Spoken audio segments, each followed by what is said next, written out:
नमस्कार, मैं हूं आमिल बेग। आप देख रहे हैं सिटी बुलेटिन न्यूज़। पेश हैं आज के प्रमुख समाचार। धर्मनगरी अयोध्या को सजाया और संवारा जा रहा है, चाहे वह अयोध्या के प्राचीन मठ मंदिर हों या फिर अयोध्या की सड़कें या फिर गलियां, सभी का चौड़ीकरण किया जा रहा है।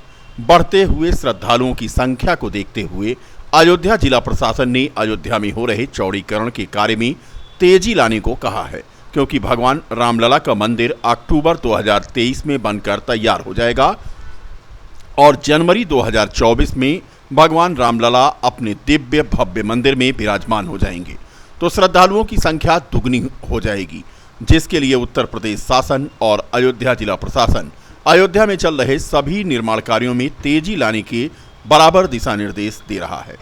अयोध्या की सड़कें चौड़ी की जा रही हैं, चाहे राम पथ हो या फिर जन्मभूमि पथ या फिर भक्ति पथ। सभी कार्यों को जल्द से जल्द पूरा करने का दिशा निर्देश दिया गया है। राम पथ का निर्माण कार्य दिसंबर 2023 तक पूरा कर लिया जाएगा और राम जन्मभूमि पथ अप्रैल में पूरा हो जाएगा। भक्ति पथ का निर्माण कार्य 31 अगस्त तक पूर्ण हो जाएगा। वहीं सभी प्राचीन मठ मंदिर और घरों को एक रंग में रंगने की भी कवायद की जा रही है।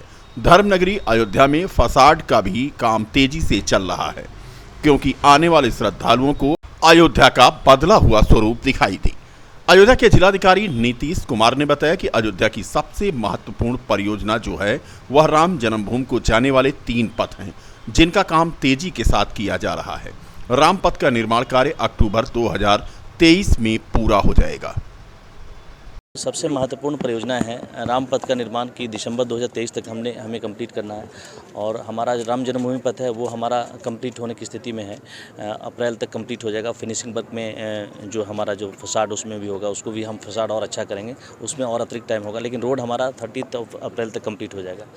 और भक्ति पथ भी हमारा 31 अगस्त तक हम लोगों ने टारगेट रखा है। ऐसे उसका टारगेट अक्टूबर था, लेकिन हम लोगों ने 31 अगस्त को किया है कि जल्दी काम किया जाए। बरसात के पहले हम लोग काम पूरा करने का प्रयास करेंगे इस पर।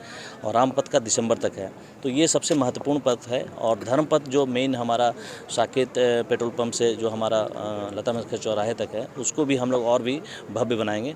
उसमें भी हम अच्छे से उसको प्लानिंग करेंगे, उसकी चौड़ीकरण भी करेंगे, क्योंकि वहाँ पे टूरिस्ट इन्फ्लक्स बहुत ज़्यादा है, तो उसको हम बेहतर तरीके से करेंगे। और एयरपोर्ट का जो है सबसे महत्वपूर्ण है। एयरपोर्ट के लिए जो 799 एकड़ लैंड हम लोगों ने दे दी है, 821 एकड़ लैंड रिक्वायरमेंट है।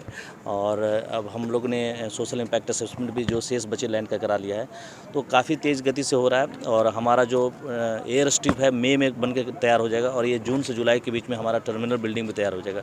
उसके बाद एयरपोर्ट अथॉरिटी लाइसेंसिंग की प्रक्रिया कराएगी, उसके तहत हम लोग जल्दी से ही इसको काम कराएंगे। और फेज़ 2 और फेज़ 3 का लैंड का भी हम लोगों ने आगे कर लिया है।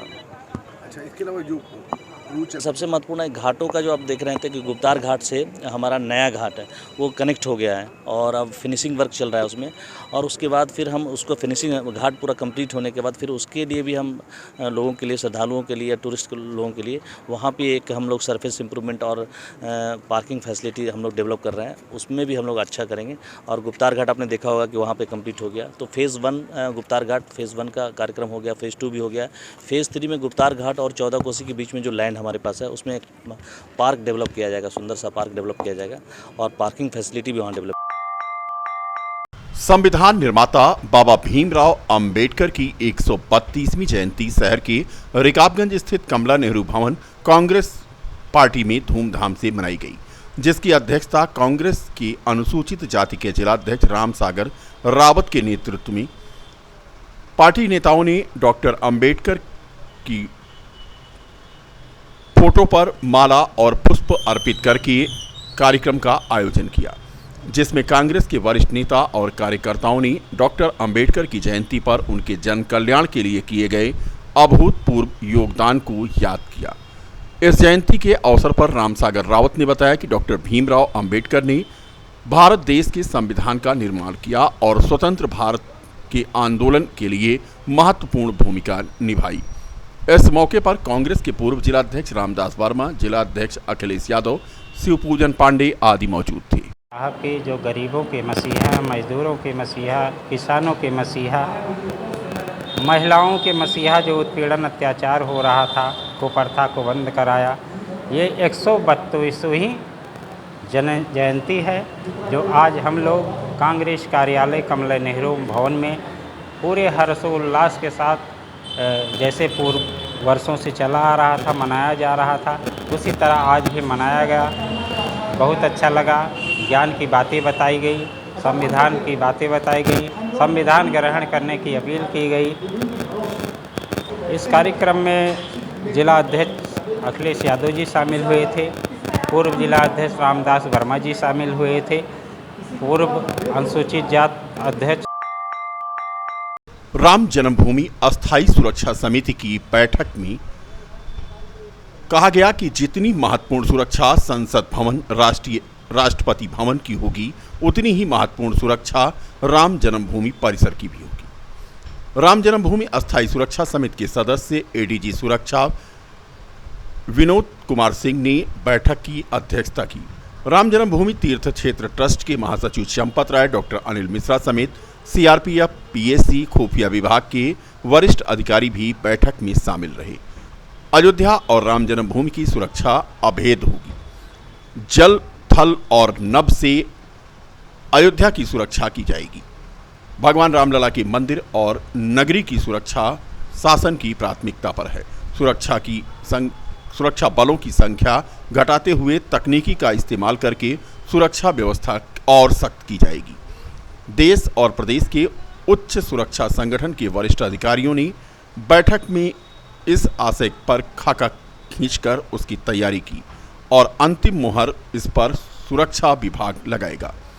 पुलिस महानिदेशक सुरक्षा बीके सिंह ने कहा कि अत्याधुनिक तकनीक के समावेश पर बैठक में मंत्रणा की गई है। आज जो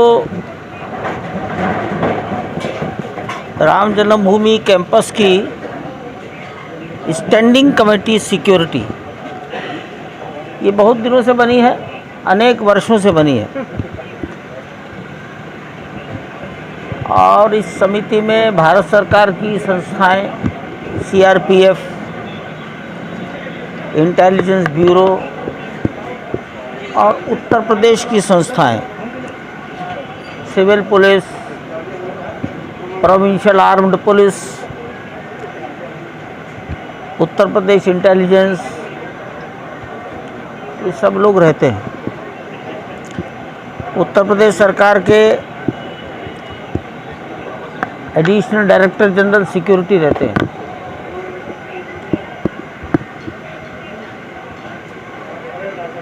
ट्रस्ट बनने के बाद यानी 5 फरवरी 2020 के बाद ट्रस्ट के लोग इसमें बैठने लगे। तो सामान्यतः तो हम श्रोता ही रहते हैं, कोई बात खास होती है तो कुछ बोलते हैं। अयोध्या और राम जन्मभूमि परिसर की सिक्योरिटी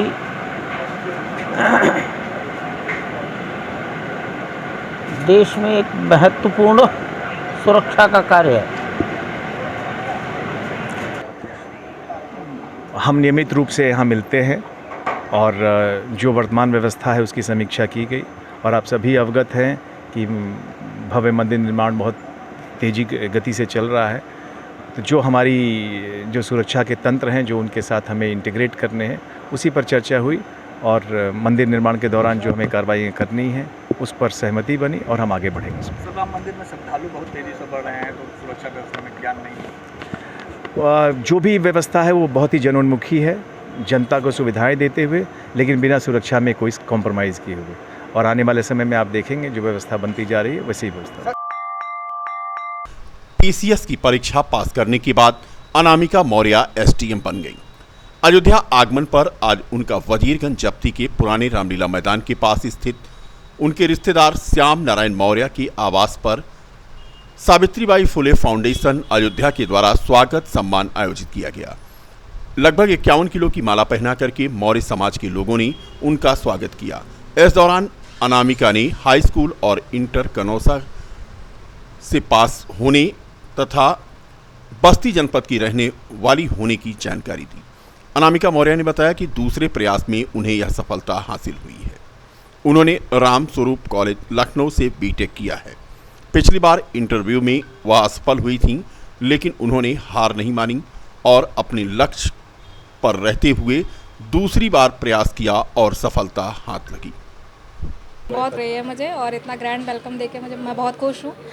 और तैयारी मैंने मतलब खुद ही से की थी। ये मेरा दूसरा अटेम्प्ट था और दूसरे अटेम्प्ट में मुझे सफलता प्राप्त हुई है।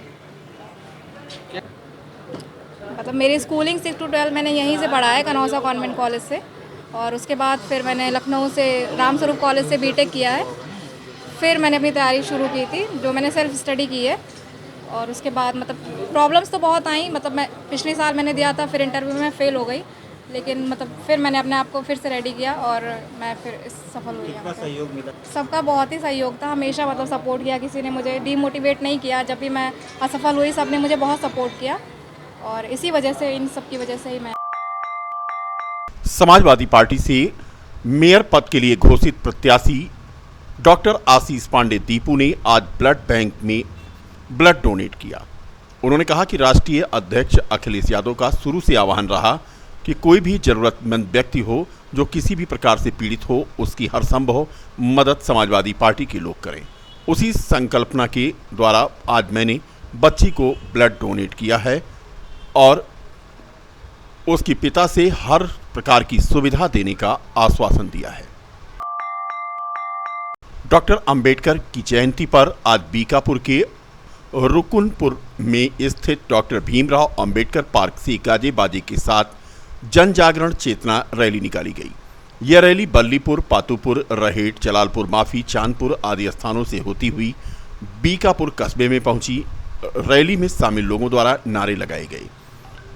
रैली वापस शाम को रुकुनपुर में अंबेडकर पार्क के पास जाकर समाप्त हुई।